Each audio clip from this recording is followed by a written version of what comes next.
Welcome back to the deep dive. Yeah. So last time we were right there on the battlefield, Kurukshetra. Yes. And we saw Arjuna, this great warrior, just completely stuck. Yeah. Paralyzed, really. Mm-hmm. Not by the enemy arrows, but by his own feelings, right? Guilt, sorrow, this deep confusion about fighting his family. Exactly.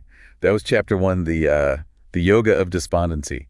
A real low point. A very human low point, you could say, facing choices that seem impossible. But today things really start to change. We're diving into chapter 2 of the Bhagavad Gita. It's called Sankhya Yoga, the wisdom of clarity. Ah, clarity. That's the key word here. This chapter is foundational, really. It's where Krishna starts laying down the bedrock of the Gita's whole philosophy, distinguishing the real from the unreal. Okay, so it's the beginning of the answer.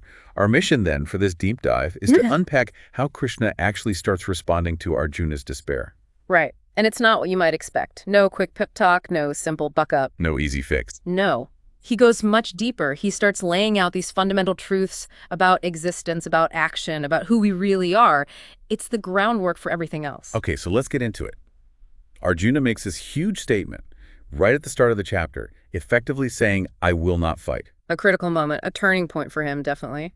And Krishna's response is, well, it's kind of surprising. He doesn't jump in to fix it, does he? He doesn't immediately say, okay, here's the plan. Not at all. It's fascinating. Instead of dealing with the immediate problem, the fighting, he chooses to address the person having the problem.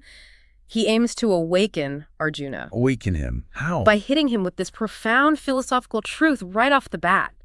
A truth designed to shift his entire perspective on reality and therefore on his suffering. Okay, I'm intrigued.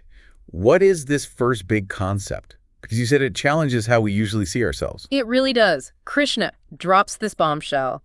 You are not this body. You are the eternal soul, the Atman. Whoa. Okay, you are not this body. Yeah. I mean, just pause and think about that. How much do we identify with our bodies, our looks, our health? Constantly. And our roles, too, right? Our jobs, who we are in our family, what we've achieved, failed at. Exactly. Yeah. All those labels. Krishna basically says, look, those are temporary, like clothes you wear.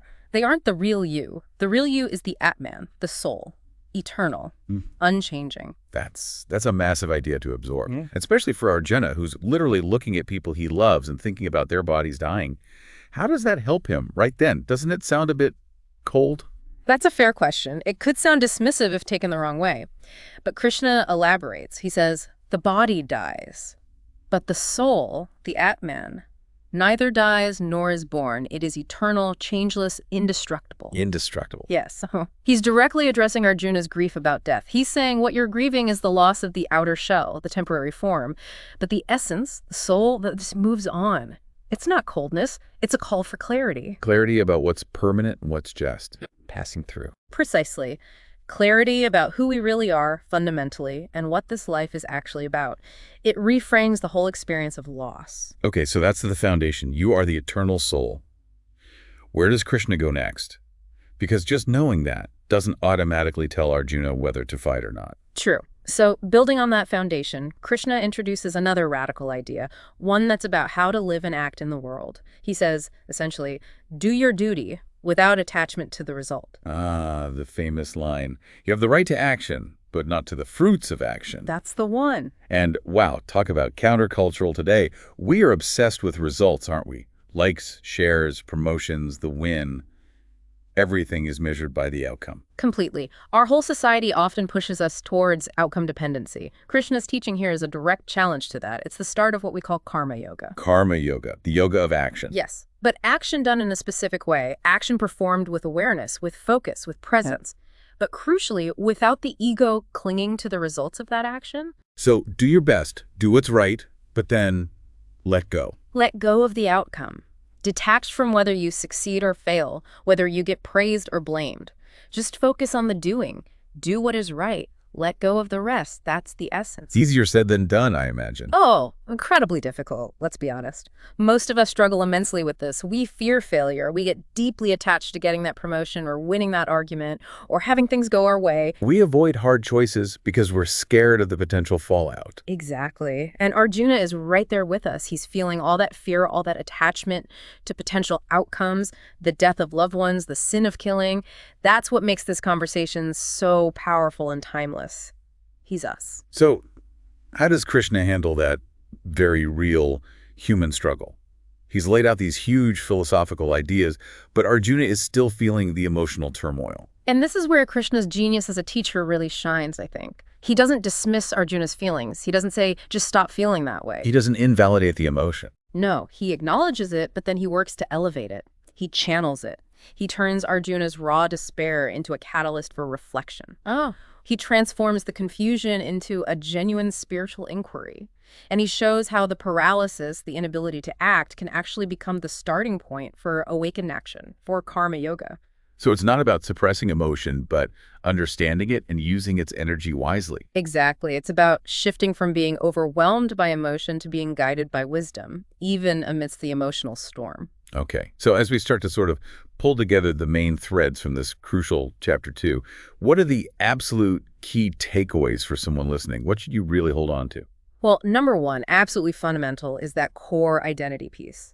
Remember, you are the eternal soul, Atman, not the body that changes, not the mind that races. Right. That deep, unchanging essence. Got it. What's second? Second, face life with equanimity. This means trying to remain balanced amidst the ups and downs. Success and failure, pleasure and pain.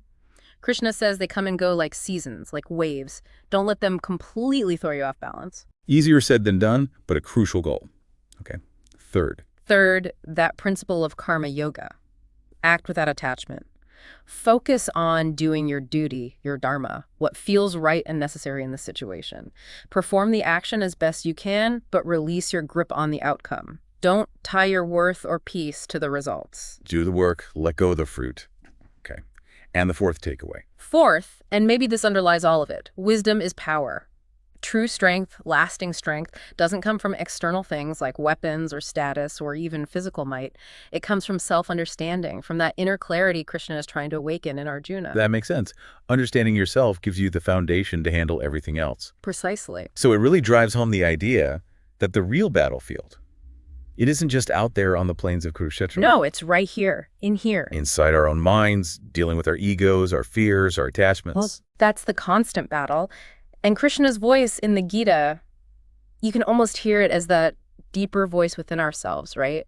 The one that calls us to wake up, to see things more clearly, to act more consciously. Yeah, to rise above the confusion. Now, as chapter 2 closes, Arjuna, he's heard all this incredible wisdom, but he's not quite there yet, is he? He's still grappling with it. Not fully, no. He's still confused. He asks more questions.